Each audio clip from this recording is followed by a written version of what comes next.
mejor, ¿no? Hoy en día se habla de calidad de vida. Y muchas decisiones se toman basados en ello, en calidad de vida.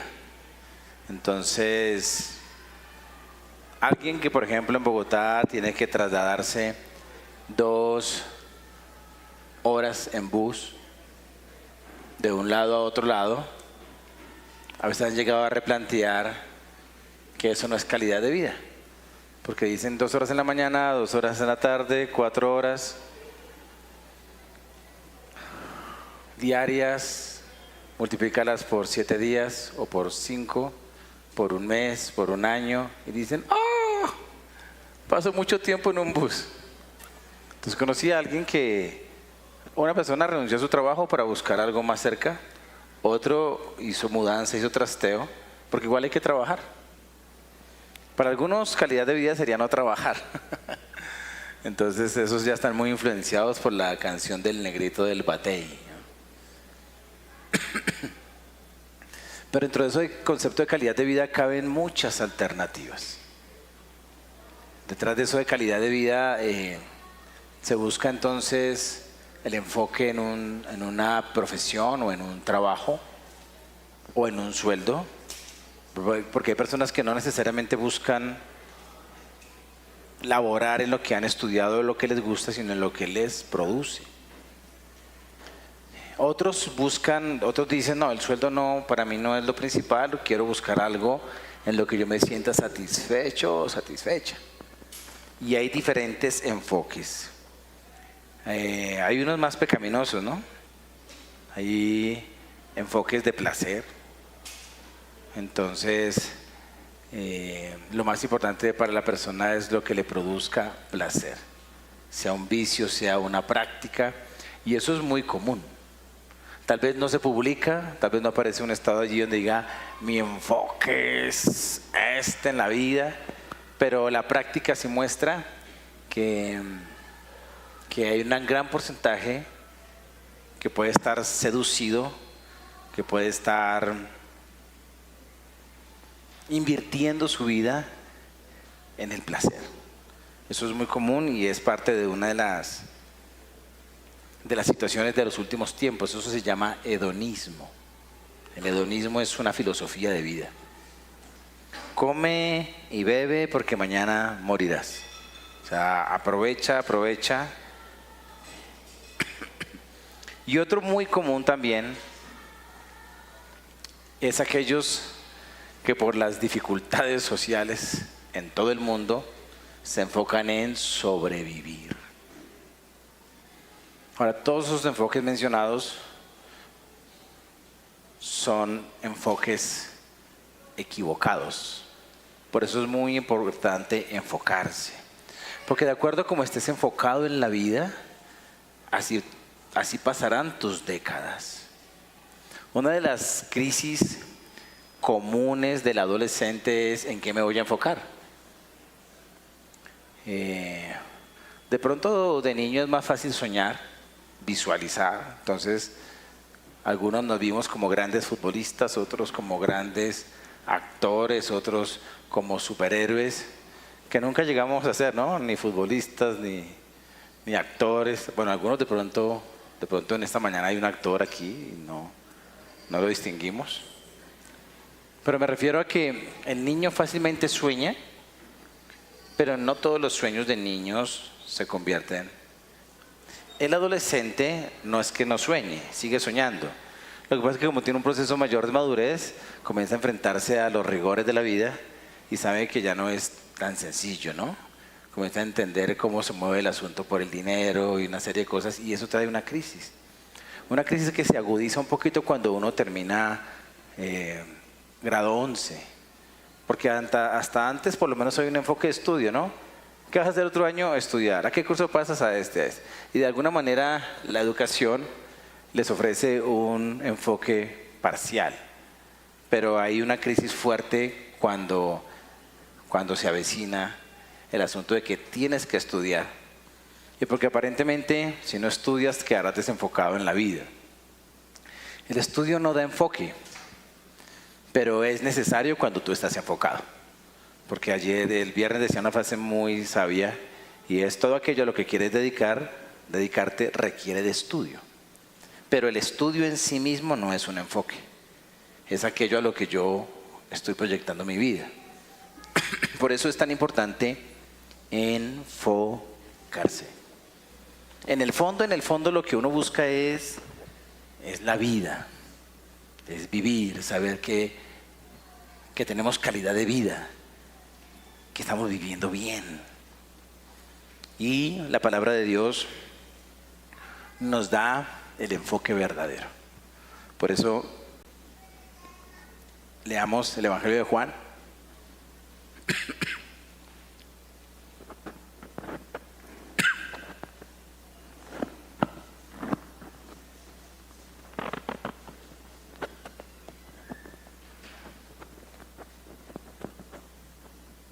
Capítulo 15. Capítulo 15. Así dice el Señor: yo soy la vid verdadera y mi Padre es el labrador.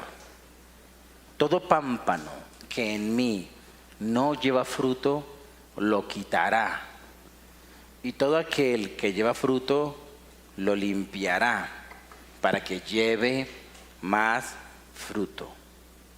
Y termina el versículo 3 diciendo: ya vosotros estáis limpios por la palabra que os he hablado. Aquí aparece el último yo soy de Jesús. El Evangelio de Juan se enfoca en todas las veces que Jesús dijo yo soy. Porque una herejía de ese momento, es el último evangelio que se escribe, es que dijeron que Jesús había sido un hombre que sus discípulos habían dicho que era Dios, y que Jesús nunca había dicho que Él era Dios. Entonces, el Evangelio de Juan resume o recoge las enseñanzas donde Jesús habló de sí mismo y de lo que Jesús dijo que Él era. Y yo soy es el nombre con el que Dios se da a conocer a Moisés en el Antiguo Testamento. Entonces el Señor toma ese yo soy y lo complementa con unas verdades bien importantes. Ese yo soy. ¿Por qué es tan importante esto? Porque uno de los problemas de la vida y del enfoque de la vida y del buscar vida de calidad está en el yo soy humano. Siempre aparece un yo soy por ahí. Y Israel tenía su yo soy. Pero como el Señor no se iba a quedar encerrado en Israel, se encontraría con todas las comunidades donde aparece el yo soy.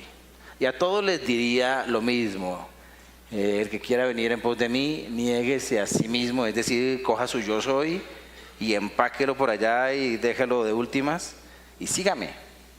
Pero para eso les presenta, para quitar el yo soy tuyo, te presenta el yo soy de Él.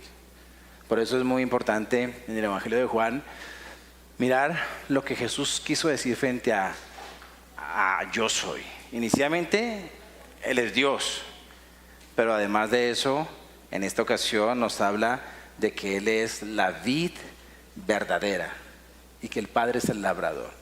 Y esto era muy atrevido en el contexto judío, porque cada vez que el Señor habló de la vid o la viña, se refirió a Israel. Israel es tratado en el Antiguo Testamento como la viña, como la vid. Pero es muy singular que cada vez que se habló de la vid o de la viña, se habló en términos negativos, en términos de juicio. Y es porque uno de los reclamos que hace el Señor es: yo esperaba uvas ricas, jugosas, buenas, pero encontré uvas silvestres, ácidas, que nos sirven para el oficio. Entonces, aquí en este momento, Jesús le está diciendo a Israel: ustedes no son la vid, ya no son la vid. Ustedes desaprovecharon la tierra, Ustedes desaprovecharon la elección porque nunca entendieron qué era lo que quería Dios, cuál era el propósito de Dios con ustedes como pueblo, como nación. Y uno de los propósitos de Dios con Israel es traer la salvación al mundo. En este asunto de calidad de vida, los seres humanos nos movemos por proyectos, por sueños o por visiones. Dios se mueve por propósitos, por propósitos. Por eso es muy común en el inicio de las cosas que uno sepa que Dios tiene un propósito y que yo no tenga muy claro cuál es la visión de mi vida o el sueño de mi vida, o más bien que tenga muy claro cuál es el sueño de mi vida, pero como que este no tiene nada que ver con el propósito de Dios. Algo así le pasó a Israel. El propósito de Dios siempre fue una humanidad conectada con Él. Siempre fue el propósito de Dios. Nunca cambió de propósito. Pero como su propósito se va desarrollando por etapas, llegó una primera etapa donde era con Israel. Pero Israel no entendió el propósito de Dios. Entonces tomó la escritura, interpretó la escritura y se desvió del propósito de Dios por la interpretación que le dio y por no hacerle caso a las personas que continuamente mandó el Señor para corregir su pensamiento, sus interpretaciones y enfocarlos en lo que Dios quería. Por eso tú vas a ver continuamente en el Antiguo Testamento que venía un profeta y le decía: deja de hacer esto, deja de hacer aquello, deja de hacer lo otro, porque Israel se desvió como nación. Ellos llegaron a construir su yo soy. Soy el pueblo escogido, soy la vid, y se nos prometió un reino y seremos cabeza de las naciones y no cola. Y entonces buscaron ese estatus, ese nivel de vida de una nación anhelado, pero en medio de cuando fue adquiriendo Israel riquezas, poder, se desviaron de lo que Dios quería, porque sí los quería levantar como nación, pero los que entraron en el gobierno, dentro de ellos Salomón, por ejemplo, se desviaron de lo que Dios anhelaba, de lo que Dios quería, y la nación siguió ese curso. Llegó un momento donde Dios no aguantó más la injusticia política que había en Israel. Una de las causas por las cuales son desarraigados de su tierra es por la injusticia social a que denuncia Amós, cuando dijo: vendieron a su hermano por un par de zapatos, cuando habló acerca de la injusticia que había y de la falta de protección con el desprotegido, cuando era una nación con mucha riqueza. Ellos se desvían, pero no solamente ellos, también en medio de Israel se crea un pensamiento de qué significa ser judío, con el cual Dios no está de acuerdo. Cuando aparece el propósito de Dios, que es Cristo, o sea, la intención, el plan tejido por Dios desde antes de la fundación del mundo, viene y aterriza como estaba planeado a través de Israel. Israel lo desconoce porque está desenfocado. Y un problema del enfoque es que a veces cuando el enfoque está mal, tú vas a ver borroso. Y aparece Jesús allí dando a conocer quién es el Dios verdadero, y entonces ellos no pueden ver a Dios ahí. Y es Dios mismo en persona, humanizado, encarnado. No pudieron verlo. Y es allí donde es relegado Israel, porque perdió su propósito. Y un principio muy importante en cómo funciona la vida es que cuando algo pierde su propósito, pierde su función, no cumple aquello para lo cual fue diseñado, termina relegado. Y eso le pasó a Israel. Cuando el Señor está diciendo: yo soy la vid verdadera, está diciendo: no es Israel la vid. Y por eso yo soy, que dijo Jesús, fue una de las razones por las cuales los judíos humanamente lo enjuiciaron. Porque no solamente aclaraba su posición de Dios, sino porque dejaba a Israel todo su ego, todo su yo soy a un lado. Y le está diciendo a sus discípulos, yo soy la vid verdadera. Ahora mira la figura que toma. Israel era la vid de Dios, ya no es la vid de Dios.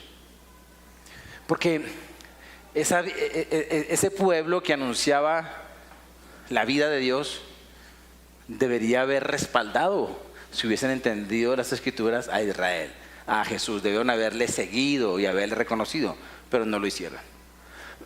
Por eso Juan comienza diciendo, a lo suyo vino, pero los suyos no lo recibieron. Mas a todos los que le recibieron, les dio potestad de ser hechos hijos, familia, pueblo de Dios. Los que no son engendrados por voluntad de sangre ni de carne, es decir, no es por linaje judío, ya no, sino por la voluntad de Dios. Y es ahí donde nos encontramos nosotros. Ya no es Israel la vid, somos nosotros la vid.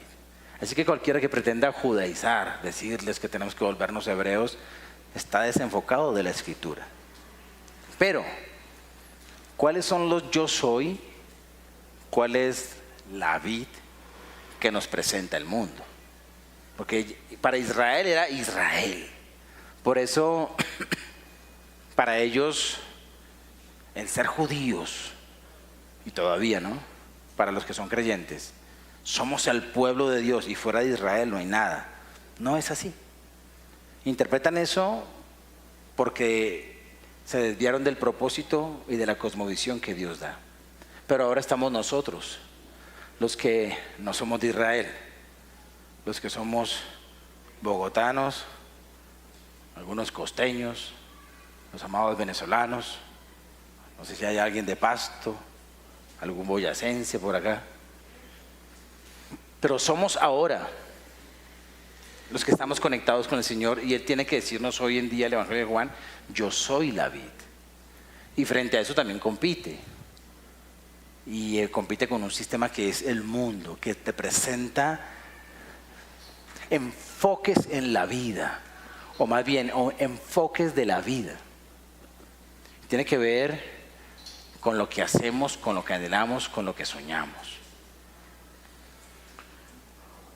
Un problema que ha tenido hoy el creyente es que se enfoca, al igual que todo el mundo, en una estabilidad económica. Por eso la gente toma decisiones porque su enfoque es cómo ganar más dinero.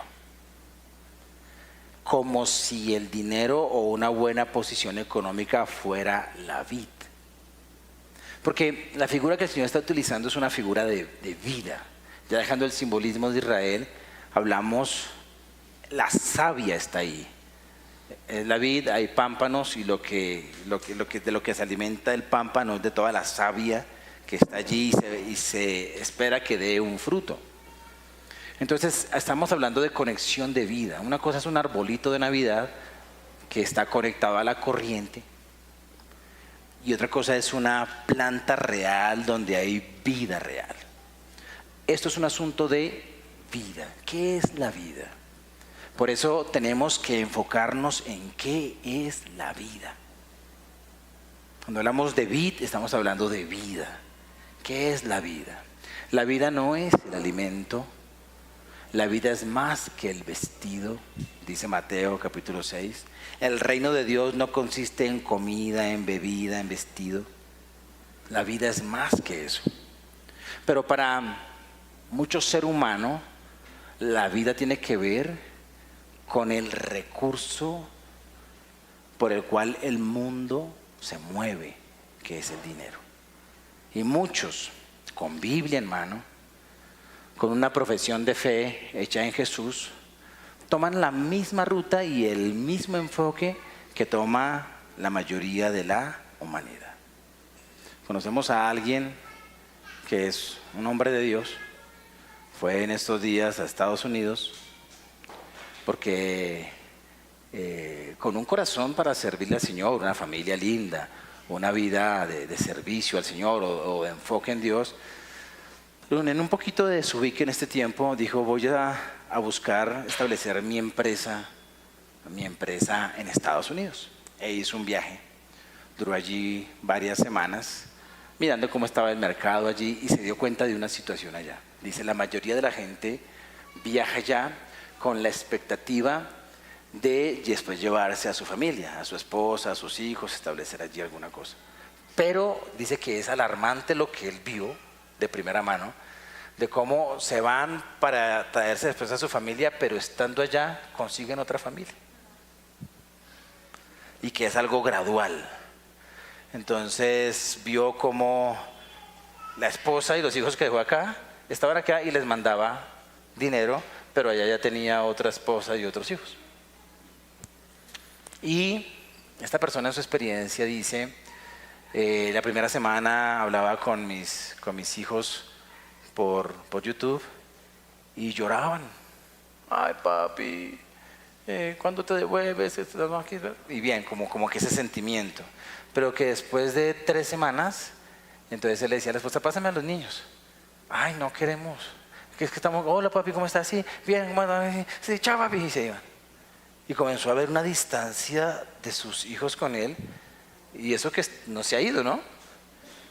Pero ese asunto de mantener supuestamente una relación, él dijo, no. Ese asunto de tener una supuesta relación por virtual.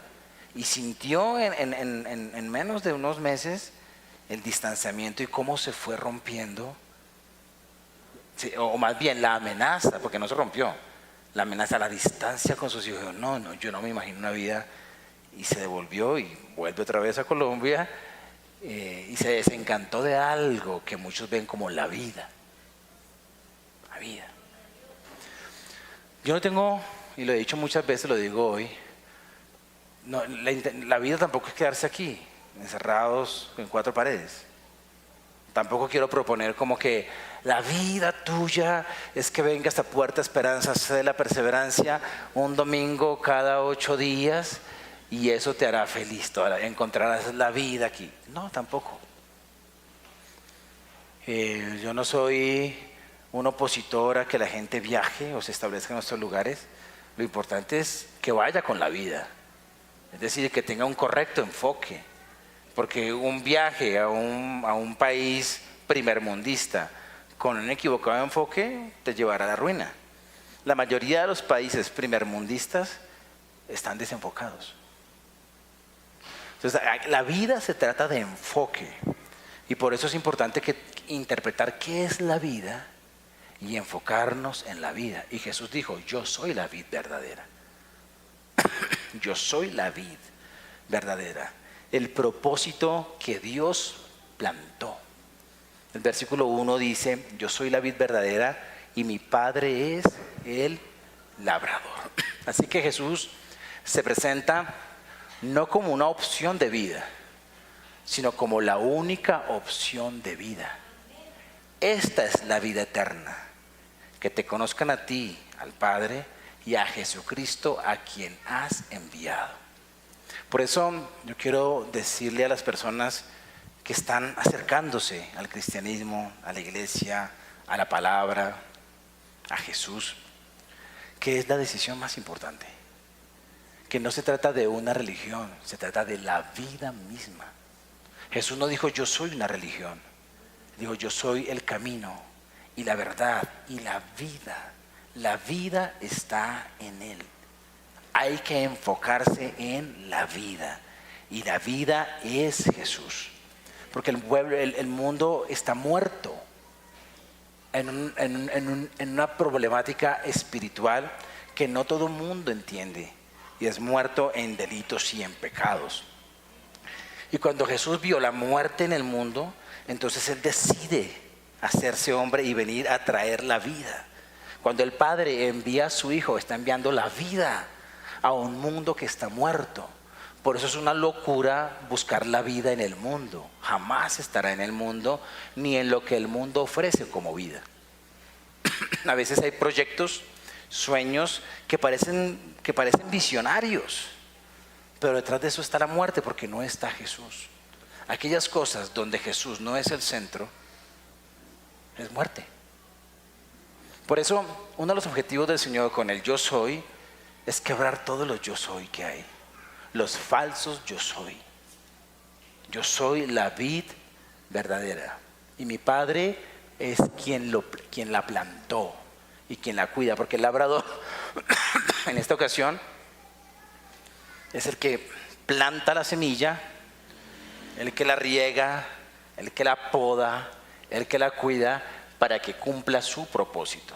Así que Jesús viene, se hace hombre como el propósito de la divinidad. Y el Padre está cuidando ese propósito. Él es el que labra y trabaja en ella. Así que ponle cuidado a esto.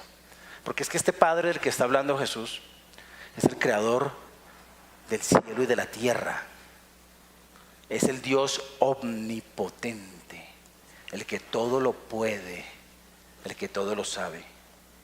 Y ese Dios omnipotente enfoca su poder para que el propósito de Él se cumpla, porque Dios se mueve en propósitos. Dios no se mueve por tus proyectos, ni por tus visiones, ni por tus anhelos, ni por tus deseos. Dios se mueve por sus propósitos. Dios no tiene proyectos, porque un proyecto puede fracasar. Dios tiene algo que Él decidió que iba a hacer. Por eso Isaías dice: ¿quién es aquel que dice cómo son las cosas desde el principio, desde antes que ocurran? Ese es Dios. Cuando Dios dice esto va a ocurrir, eso va a ocurrir, porque es su propósito. El gran problema es que cuando nosotros malinterpretamos la vida, malinterpretamos a Dios, que fue lo que le pasó a Israel. Entonces creemos que Dios se va a mover por nuestros deseos, nuestras peticiones, nuestros proyectos, nuestras visiones. No es así. Los proyectos y las visiones son muy necesarias en algún momento para tu vida. Pero ¿cuáles son los proyectos y las visiones determinantes en tu vida? Aquellos que se enfocan en la vida verdadera y aquellos que se conectan con el propósito de Dios. Así que no hay nada mejor cuando tu sueño, tu proyecto está conectado perfectamente con el propósito divino. ¿Qué va a hacer eso? Que el poder de Dios trabaje continuamente. Como trabaja continuamente en su propósito y tu proyecto y tu visión están conectados allí, pues el poder divino está trabajando en tu visión, en tu proyecto, en tu sueño. Pero cuando no es así, no. La mayoría de las personas, la mayoría no, todas las personas del mundo que no están conectadas con Jesús se mueven en la voluntad humana. Y en la voluntad humana, algunos tienen fracasos estrepitosos y otros tienen triunfos humanos. Entonces, en la voluntad humana, alguien que se fijó en la vida tener mucha plata, pues puede que lo logre. Y Dios ahí lo deja. Ni Dios intervino, ni Dios se opuso. No está haciendo mi voluntad, pues haga su voluntad, mientras el Padre sigue haciendo su voluntad. Por eso, el poder de Dios, la sabiduría de Dios, la dirección de Dios está a la mano, a disposición de todo aquel que se conecte que sus planes y proyectos se conecten con Él. Porque en esa vid es en la que el Padre trabaja. Hay una acción continua en lo que es Cristo. Hay una acción continua, un movimiento continuo, una protección continua, una impartición continua, un trabajo de poda continuo en lo que el Padre está trabajando. Allí se enfoca Dios. Estamos hablando de un Dios que está enfocado. ¿Y en qué está enfocado? En la vid verdadera. Porque Él fue el que la plantó, el que la cuida, el que la protege. Inicialmente para salvación. Entonces, al final de los tiempos, con plata, mucha plata o sin mucha plata, las personas que mueren sin Cristo terminan en el destino que lleva el pecado, que es la muerte. Y ese final de los tiempos es seguro, viene. Así que uno de los propósitos de Dios es salvar a la humanidad. Y una persona que por la fe se conecta con Jesús y con su salvación y entiende que la paga del pecado es la muerte, pero que la salvación es la vida eterna en Cristo Jesús, que murió en la cruz por nuestros pecados, lo comprende y le entrega su vida al Señor, pues en cierta manera, en una manera muy importante, Dios estará cumpliendo uno de sus propósitos: la salvación. Así que, escúchame bien, ¿qué quiere Dios contigo? Que tengas vida eterna, que cuando mueras vivas para siempre. Es una paradoja. Así que no hay que tener miedo a la muerte,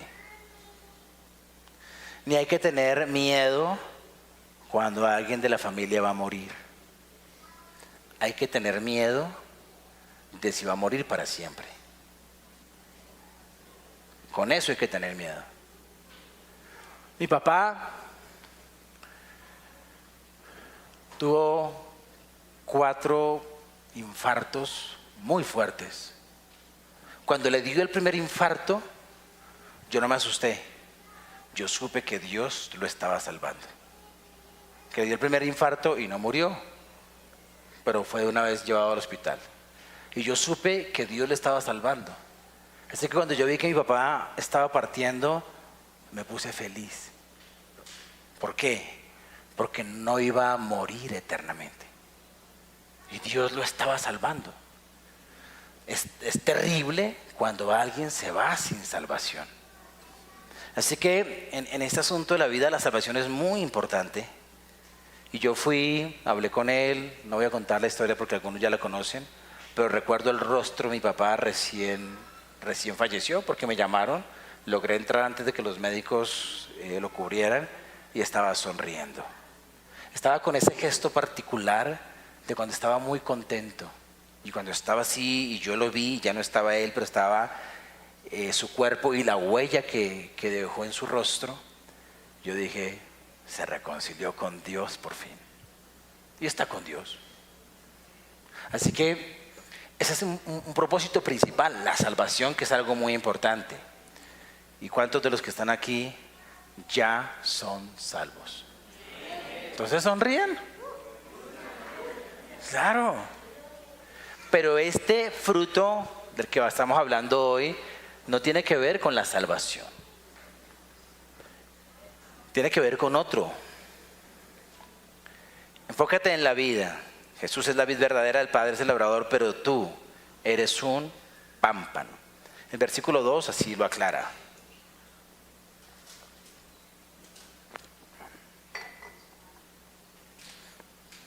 Todo pámpano, el versículo 2 dice, todo pámpano que en mí no lleva fruto, lo quitará. Y todo aquel que lleva fruto, lo limpiará para que lleve más fruto. Nota que dice, versículo 2, todo pámpano que en mí. Está hablando de personas conectadas con Jesús. El no creyente no es pámpano. Cuando habla de pámpano, está hablando de creyentes. Está hablando de creyentes. Todo pámpano que en mí no lleva fruto, lo quitará. Y todo aquel que lleva fruto, lo limpiará para que lleve más fruto. Y hablamos y después les dice en el versículo 3, ya ustedes están limpios por la palabra que les he hablado. Y si están limpios, entonces pueden prepararse para dar más fruto. ¿Cuál es el primer fruto que espera el Señor después de la salvación?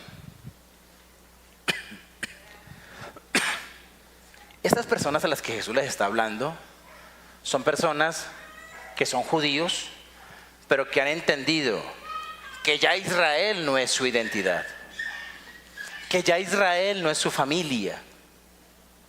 Es más, las familias de ellos los están desechando y maldiciendo. ¿Por qué? Porque han seguido a Jesús. Él les dice,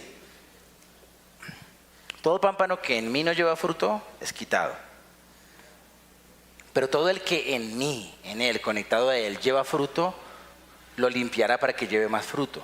Y después les dice a ellos, ya ustedes, y tienen que tener en cuenta a los que están allí, a los 11 que están con él, porque Judas ya se ha ido.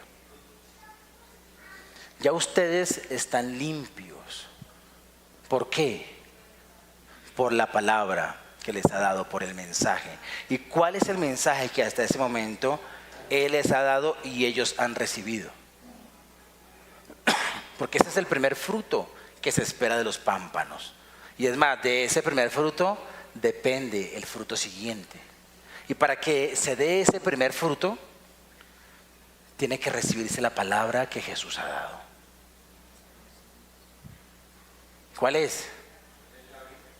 Síganme. 3 años. Sígueme, sígueme, sígueme, sígueme. Ahí hay algunos que les dijo, sígame, pero no lo han seguido todavía. Nicodemo, por ejemplo. Nicodemo todavía no ha tomado su decisión de seguimiento. Él va mirando las cosas desde lejos. Los hermanos de Jesús tampoco todavía están allí, porque ellos no creen que Jesús sea la vid verdadera. Aún María está distante todavía. El rico, el joven rico, el Señor le dijo, sígueme, y él dijo, estaba bueno el sermón hasta que me pidió todas las riquezas. Los que están allí, todos lo han seguido. ¿Por qué? Por la palabra que Él les habló. ¿Y qué fue lo que hizo la palabra que Él les dio? Les limpió la mente de los falsos conceptos de la vida, de los falsos conceptos de una mejor calidad de vida. Y entendieron ellos que Jesús era la vida. Por eso un día, después de haber multiplicado el pan, y cuando le dijo a la gente, ustedes me están siguiendo por el pan que perece, el asunto económico, el asunto de sobrevivir, pero no trabajen por ese pan que perece, sino trabajen por el pan que para vida eterna permanece. Entonces de ahí muchos dejaron de seguirlo. Pero aparece Pedro, que está en este grupo, y le dice, Señor, ¿pero a quién iremos? Si solo tú tienes palabras de vida eterna. Ellos entendieron que Jesús era todo y lo dejaron todo y lo siguieron, fruto de discipulado. El fruto de discipulado es que ellos ya no cometerían ningún pecado, ningún error, no. Es más, después de este sermón, la embarrarían fuerte. Pero ya la palabra había limpiado su cosmovisión. Y ellos entendían que fuera de Jesús no había vida. Por eso cuando Jesús muere, ellos caen en una situación bien compleja. Porque es como si se les hubiera ido la vida. No habían entendido lo de la resurrección, pero ya lo habían dejado todo por el Señor. Así que el primer fruto que el Padre que te salvó y que Jesús que te salvó espera de ti es que seas discípulo. Una cosa es ser creyente y otra cosa es ser discípulo. Mi padre se fue al cielo sin ser discípulo. Fue salvo por la fe, pero no discípulo. Porque el discipulado es lo que el Señor espera de los que son salvos. Y no todos los que son salvos aceptan el discipulado. No todos los que son salvos asimilan o deciden el discipulado. Y eso es a lo que Jesús te llama, a ser un discípulo.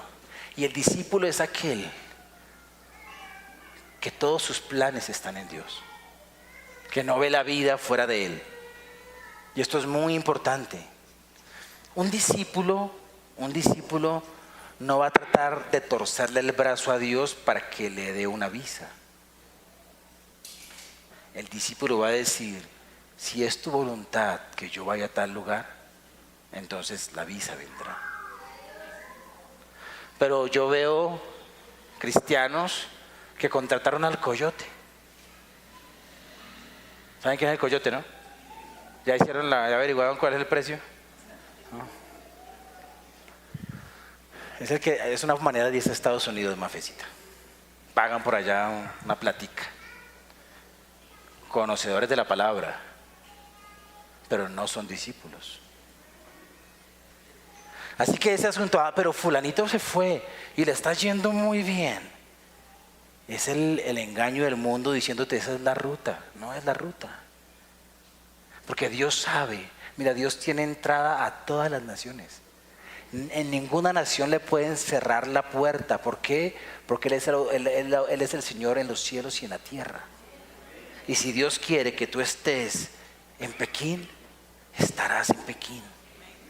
Más te conviene a ti soñar con Pekín, orar por Pekín y hacer los trámites y aprender el mandarín para ir a Pekín. Porque ahí está el propósito de Dios contigo. Entonces, el pámpano es aquel que sigue a Jesús donde Jesús le está marcando los pasos. Y eso es aplicable para todo en la vida, para las relaciones. Es muy importante. Las relaciones de pareja, las relaciones de amigos. A mí algo que me frenó el camino en mis inicios fueron mis amigos.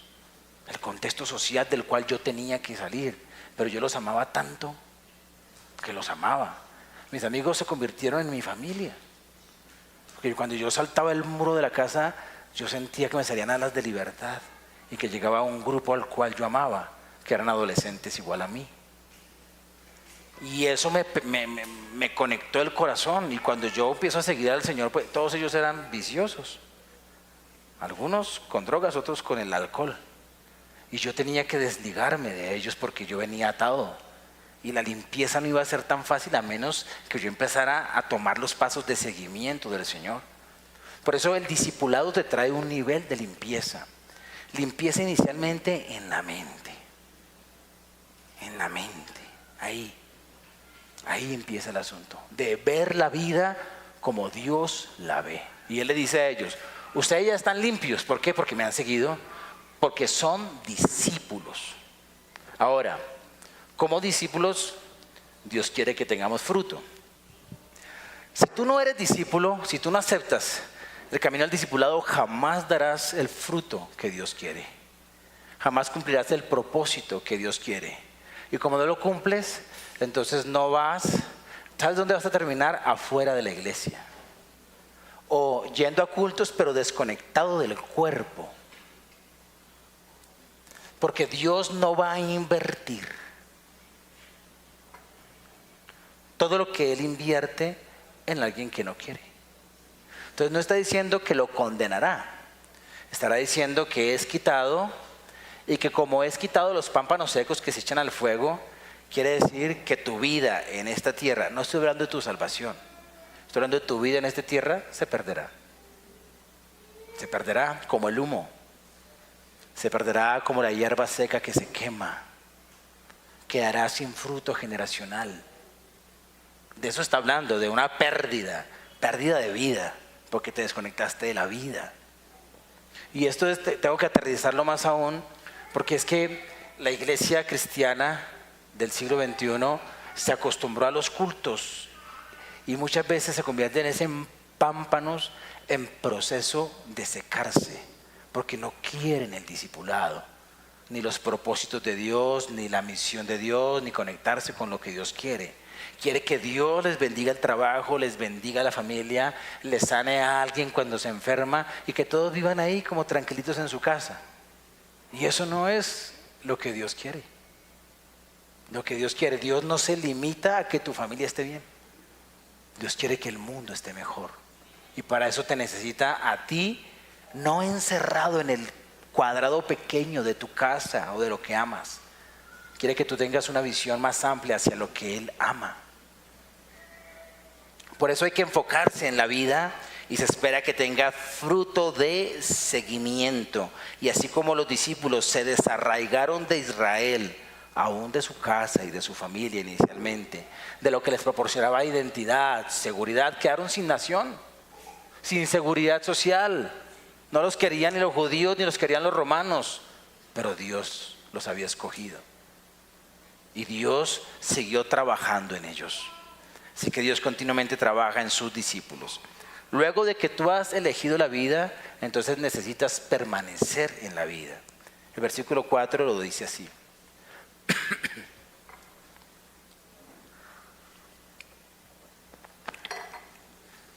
Quiero hacer un llamado. Si tú sabes que no eres discípulo, hazte un discípulo. Dile, Señor, yo renuncio a mi yo soy y empiezo a seguirte, dejando lo que tenga que dejar y conectándome con lo que tú deseas.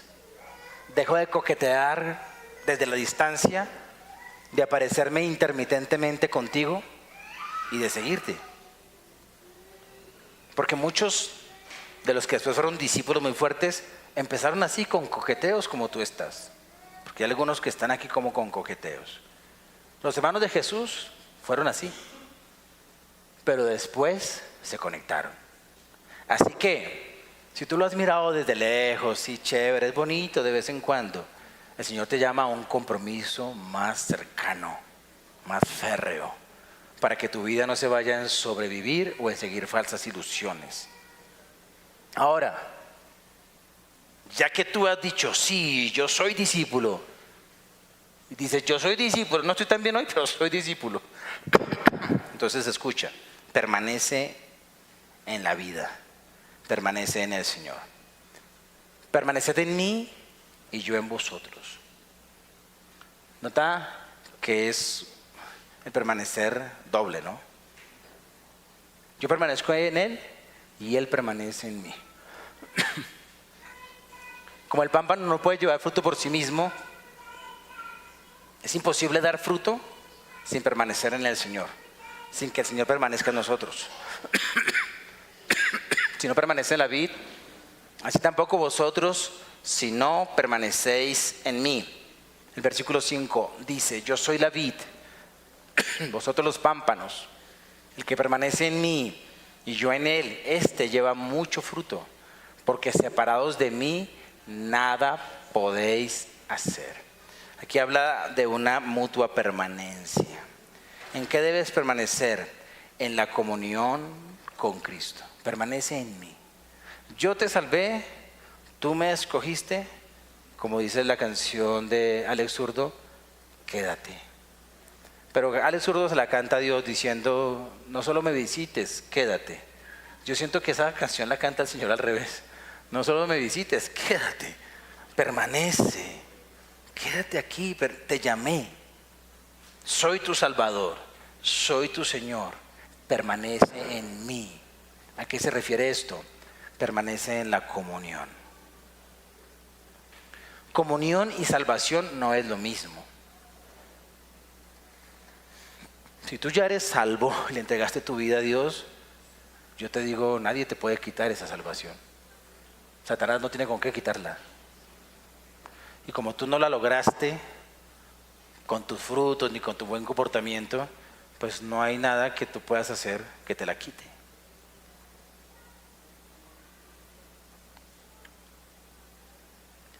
Pero ¿qué puedes perder? La comunión. Y no tener el honor de la eternidad, llegar con coronas delante del Señor. Y no tener el honor de en la eternidad llegar delante del Señor y que Él te diga, bien, buen siervo y fiel. En lo poco fuiste fiel, en lo mucho te pondré, entra en el gozo de tu Señor. Puedes perder el galardón, la recompensa eterna de aquellos que le sirven y le aman como discípulos acá. Entonces, si hay pérdida, dice la carta a los Corintios, el fundamento escrito es Cristo. Mire cada quien cómo sobreedifica. Algunos edifican heno, hojarasca, otros oro, piedras preciosas. Al final vendrá el fuego que probará el material. Y los que edificaron sobre la base que es Cristo mal, pues tendrán pérdida. Serán salvos como por fuego, pero tendrán pérdida. Nota que yo no quiero que te hagas de aquí pensando voy a perder mi salvación. Te estoy diciendo, no pierdas la comunión, porque la comunión con Cristo es a lo que Él te llama. El Señor acortó el camino, o más bien abrió el camino, quitó el abismo que nos separaba de Dios y te conectó directamente con el Padre, con el corazón del Padre, con la comunión del Espíritu, con la comunión con Cristo. Permanece en la comunión. Cuando dice permanezcan en Cristo es búsquenme. Búsquenme. Estoy trabajando en Lucas. Yo tengo varones, no tengo niñas. Y Lucas cogió un hábito que estamos corrigiendo, que cualquier persona del mundo aplaudiría. Ellos tienen educación virtual. Pum, se levanta temprano y yo voy a mirar, está en mi escritorio frente al computador y voy y miro qué está mirando, está en la plataforma del colegio haciendo sus tareas, leyendo. Entonces cuando yo hablé con él le dije, Lucas, bien por tu responsabilidad, pero así no se empieza un día. No puedes empezar por la responsabilidad humana. Y le dije, si sigues así, cuando estés grande te vas a enfocar en el trabajo. Es un hombre. Entonces te levantarás modo trabajo. Y como tienes que salir temprano, y como el jefe te está esperando, o como la labor que tienes que estar allí, entonces no oras. Porque estás modo trabajo. Le dije, apaga el computador y vas y buscas a Dios. Porque el trabajo puede ser el enfoque de tu vida y es equivocado. ¿Cómo nos mantenemos enfocados en la vida? Con la comunión. Con la comunión. El tiempo con Dios. El estar allí y dedicarle el tiempo suficiente. Hay personas que empiezan el día haciendo oficio. Así no se empieza el día. Levántate más temprano. Porque a veces que nos levantamos tarde, ¿no? Empieza el día buscando a Dios, no haciendo oficio. No se empieza así. Él está diciendo, permanezcan en mí, es búsquenme. Búsquenme. Ahora, no solamente es cómo se empieza el día, cómo se termina el día. Debe terminarse con Cristo también. Nos terminamos con películas a veces, ¿cierto? Yo quedé vi Kung Fu Panda tarde en la noche y me levanté sintiéndome como el maestro Chifu. Porque como te acuestes así te levantas. Comunión es más que un rato en la mañana, es estar en Él. En Él dice, permanezcan en mí. ¿Por qué? Porque yo soy la vid. Algunos con una visión entre comillas más santificada pueden enfocarse en el ministerio. No puede ser el enfoque de tu vida el ministerio. Como enfoque principal no. Como enfoque secundario o como enfoque efecto de estar conectado con Dios es diferente. Pero si yo como pastor me levanto y digo, las cosas de la iglesia aparentemente estoy en las cosas de Dios. No, Él me dijo, enfócate en Cristo. Ahí ninguno tiene ministerio todavía, claro. La iglesia está compuesta por 11 que están asustados. Luego vendían 120, luego 500, luego 8,000 y habría bastante trabajo.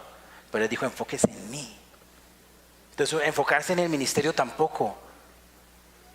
Un superintendente de una de las asambleas de Dios en un país latinoamericano se suicidó.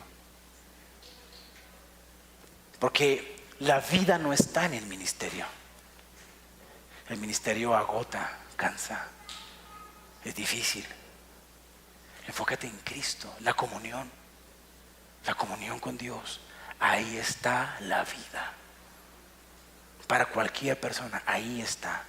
Para el empresario que tiene que empezar muy temprano en la mañana, pero tiene su tiempo en Dios, ahí va a encontrar como Él mismo es alimento. Cuando Él dijo, el que come de mi carne y bebe de mi sangre estará satisfecho siempre, porque la carne de Él es verdadera comida y su sangre es verdadera bebida. Está hablando de que al conectarte con Él, por eso la figura de la vida es tan diciente, estás continuamente recibiendo alimento. Tú puedes estar sirviendo, siendo el presidente de Colombia, o uno de los senadores, o uno de los congresistas, siendo allí un cristiano fiel, pero si no estás en comunión, vas a terminar seco. luchando contra leones como Daniel sin fuerzas, porque perdiste la comunión. ¿Qué es permanecer en la vida? Versículo 6. Es permanecer en la comunión y tiene que ver con la búsqueda de Dios. El que en mí no permanece será echado fuera como pámpano. ¿Por qué? Porque se seca. Y cuando se seca, no va a cumplir ninguna función. Y entonces, así como sucede con esas ramitas, se pierde la vida. Versículo 7. Si permanecéis en mí y mis palabras permanecen en vosotros, pedid todo lo que queréis y os será hecho. Y termino con estas dos cosas que están en ese versículo. ¿Qué es permanecer en la vida? Es permanecer en la comunión con Cristo, con el amor, con la vida, con todo lo que Él proporciona cuando tú tienes hábitos de permanencia con Él. Si esos hábitos se pierden, te secas. Pero también permanecer en las palabras que vienen de Jesús. Entonces tú tienes tu tiempo de devoción con Dios y luego sales a un mundo que es totalmente contradictorio al Señor. El mundo es totalmente contradictor del Evangelio, completamente contradictor de las palabras de Dios. Y allí tú tienes que salir a vivir y a dar paso a paso en la vida con lo que la palabra de Dios te ha dicho. Hay que permanecer en la palabra de Dios, en nuestro diario vivir, en las decisiones que tomamos. ¿Qué dice la palabra? Obviamente la comunión con Cristo te va a dar sus palabras. Y Él te da sus palabras para quitarte el cansancio del corazón, de la mente, para darte gozo, alegría. Pero luego para que sepas caminar en esta vida, porque el Señor necesita sus discípulos caminando en todos los ámbitos de la tierra. Porque allí se necesita la presencia de la verdadera vida. Mira lo antagónico que es el mundo. Se inauguró los Juegos Olímpicos con una serie de palabras ofensivas e irrespetuosas contra el cristianismo. Contra los musulmanes no dijeron nada, porque donde digan algo, les mandan su bomba. Sí. Pero nota cómo todo el mundo, el sistema, ataca a la vid. Sales a un mundo que está contra la vida, así como estaban contra Cristo, están contra la vid, que es su cuerpo, que es su iglesia. Y entonces sale una presentadora en los Estados Unidos, afrodescendiente, diciendo: ay, sencillo, si no te gusta lo que ve, apaga el televisor. Pero cuando sale un cristiano o un político que trata de tener las palabras de Cristo allí, diciendo vamos a decirle no al aborto, todo mundo se alborota. Y hay ataques y hay esto, porque ese es el mundo en el que nosotros vivimos. Entonces, luego de permanecer en la comunión con Cristo, tenemos que salir a tomar decisiones y a vivir de acuerdo a lo que las palabras de Jesús nos dicen que debemos hacer. Permanece en las palabras que el Señor te da. Y no es difícil, y no son tan políticas, son de relaciones. Por ejemplo, Él te va a decir perdona. Tienes que perdonar. Si no permaneces en el mandamiento del perdón, se va a dañar la comunión y te vas a secar. Crecen raíces de amargura que no te dejan vivir en el ambiente de la gracia. Entonces hay que salir a honrar, porque dice honra a tu padre y a tu madre. Entonces el hijo que permanece en la vid sabe que debe honrar. Frente a las decisiones económicas te va a decir qué hacer la palabra de Dios.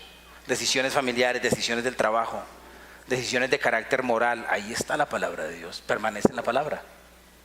Permanecer en Cristo es permanecer en sus palabras. Y por último, dice allí: pedid todo lo que queréis y os será hecho. Y mira aquí el poder de este Padre sobrenatural que plantó la vid y que se mueve en propósitos y cuida sus propósitos, te dice, si haces eso,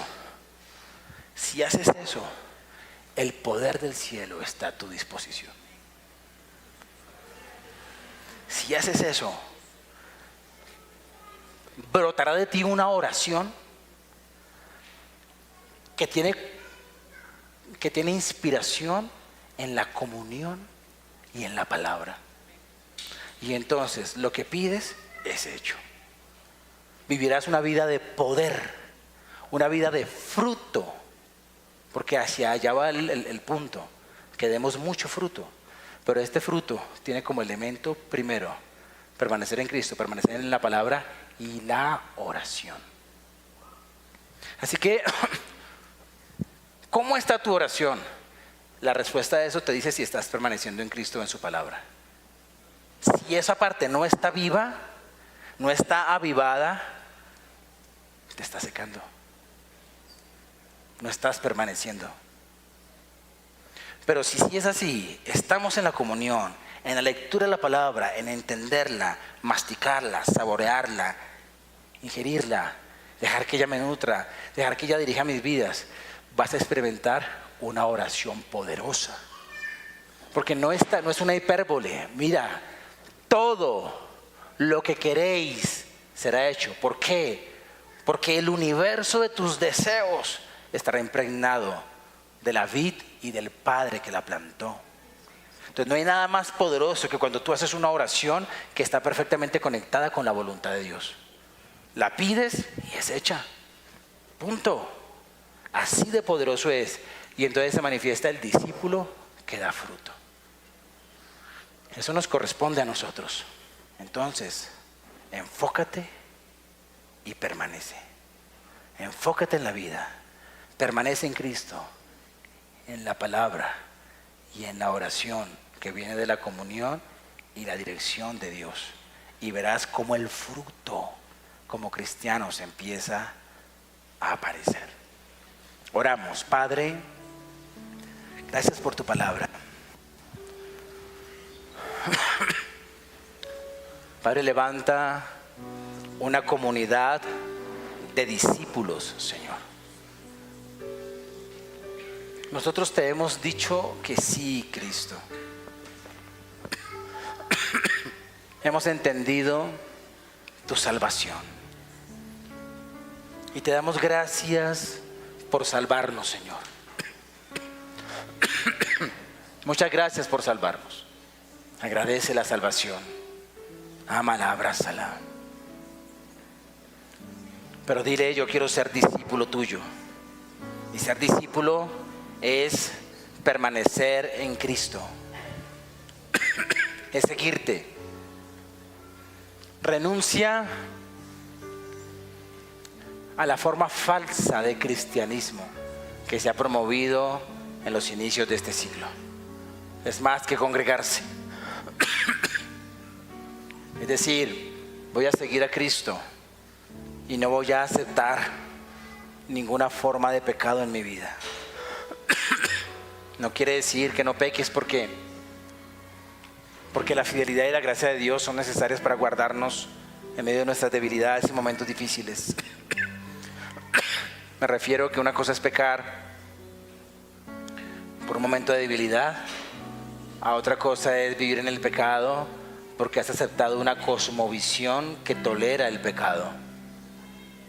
Tolerancia es la palabra del mundo para filtrar todo tipo de pecado y para que las familias y las naciones acepten la maldad, la normalicen y la legalicen. Pero en el reino de Dios el Señor te dice permanece. La palabra para ti no es tolerancia, la palabra para ti es permanece. Permanece en Cristo, en la comunión, en la devoción. Padre, ayúdanos a todos los que están diciendo, Señor, quiero orar, quiero respetar el tiempo de devoción contigo. Te ruego, Dios, que avives la comunión en este lugar. Aviva la comunión en este lugar. Por eso tu palabra nos dice que el amor del Padre, la gracia de Jesús y la comunión del Espíritu Santo esté con nosotros. La comunión es tan importante, Señor. Quita toda falsa religiosidad, Señor amado. Quita lo falso, porque tú eres la vid verdadera. Decide comunión. Decide la comunión como uno de los principales objetivos de la vida. Dile, Señor, yo quiero permanecer en la comunión. Ayúdame a permanecer en la comunión. En este momento estás en comunión en este culto, pero dile, Señor, quiero que la comunión contigo sea diaria. Vivir en ti. Y dame las palabras que necesito para corregir mi vida. Dile, Señor, hay palabras que yo necesito para continuar la limpieza en mi vida. Dame esas palabras, porque la promesa es que me limpiarás para que lleve más fruto, Señor. Y esa limpieza viene a través de palabras. ¿Dónde está la victoria contra el demonio de la inmoralidad sexual? Está en la palabra. ¿Dónde está la limpieza contra tu carnalidad o nuestra carnalidad que se enfoca en la lujuria, en el pecado sexual? Está en la palabra. ¿Dónde está la solución a los pecados de carácter, como la ira, como el enojo, como la gritería? Está en la palabra.